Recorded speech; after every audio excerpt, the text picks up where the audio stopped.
Halo, selamat pagi saudara. Sambil Anda bersama dengan keluarga menikmati sarapan, saya akan menyampaikan sejumlah informasi yang berada di Harian Kompas edisi Sabtu 22 Juli 2023 saudara. Kita akan menyimak informasi yang berada di foto di halaman muka terlebih dahulu saudara.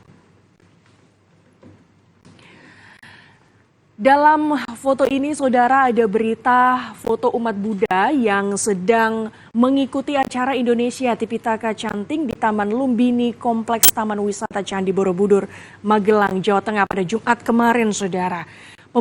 Pembacaan teks kitab suci agama Buddha ini diikuti sekitar 1.600 peserta. Nah, kegiatan ini saudara digelar oleh Sangha Theravada Indonesia bersama keluarga Buddhis Theravada Indonesia hingga 23 Juli mendatang. Kemudian saudara kita beralih ke informasi lainnya yang berada di sisi sebelah kanan ada judul besar di halaman muka Kompas.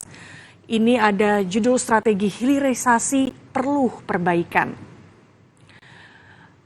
Ini membahas soal bagaimana dampak negatif dari hilirisasi yang perlu ditekan dengan kewajiban menjalankan praktik pengolahan limbah yang baik sehingga tidak mencemari lingkungan serta mengganggu mata pencaharian nelayan dan petani saudara. Ironinya saudara, angka kemiskinan yang meningkat di wilayah sentra penghasil serta pengolah nikel seperti Sulawesi dan Maluku ini menyisakan pekerjaan rumah yang cukup besar saudara. Pemerintah ini menyadari bahwa beberapa kendala yang perlu diatasi untuk memperbaiki strategi hilirisasi agar dapat mendorong pertumbuhan ekonomi yang lebih inklusif. Nah, penyebab yang paling utama ini adalah karena adanya ketimpangan ekonomi yang meningkat. Ini terjadi di beberapa daerah penghasil nikel, salah satunya adalah di Sulawesi Tenggara dan juga di Sulawesi Selatan, saudara. Kalau di Sulawesi Tenggara, sambil Anda bisa menyimak infografik yang berada di sebelah kanan ini, di Sulawesi Tenggara, saudara, pada bulan Maret, angka kemiskinan ini naik menjadi 0,371 atau naik 0,005 poin, saudara. Jika dibandingkan dengan rasio Gini pada bulan September tahun 2022.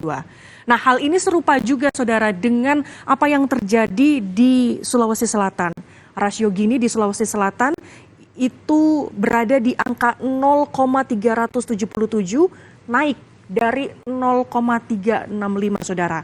Nah, hal ini mengapa bisa terjadi? Karena adanya peningkatan kemiskinan yang sangat kontras dengan pertumbuhan ekonomi di daerah sejak beberapa tahun lalu saudara. Maka ada sejumlah langkah yang mesti dilakukan oleh pemerintah. Dari hal ini Deputi Bidang Ekonomi Bappenas menyebut langkah-langkah yang dilakukan adalah bisa dengan mengharuskan perusahaan untuk bisa menjalankan praktik pengelolaan limbah agar tidak terjadi pencemaran lingkungan. Kemudian yang kedua adalah kawasan industri ini harus memiliki prinsip ekonomi hijau dari hulu ke hilir, saudara.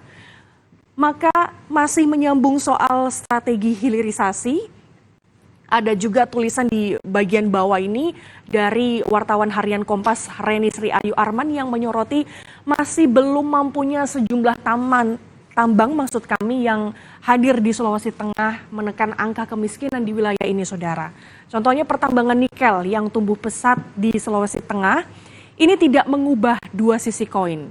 Yang dimaksud adalah satu sisi membawa investasi modal triliun rupiah dan menghasilkan aktivitas ekonomi yang luar biasa, tapi di sisi lain ekonomi meningkat tapi tingkat kemiskinan makin bertambah saudara. Nah, kalau menurut data dari BPS, jumlah penduduk miskin di Sulawesi Tenggara pada Maret 2023 sebesar 395.000 orang, saudara. Dan ini bertambah 5.950 orang dibandingkan dengan September 2022, saudara. Lanjut kita ke halaman 15. Di halaman 15, saudara, ada juga judul besar yaitu perbaikan jalan terus dikebut, saudara.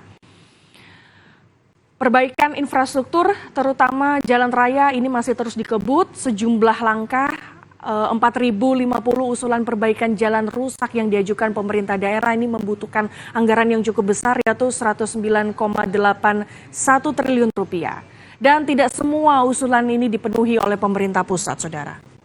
Informasi lengkapnya bisa Anda simak di Harian Kompas edisi hari ini di Sabtu 22 Juli 2023.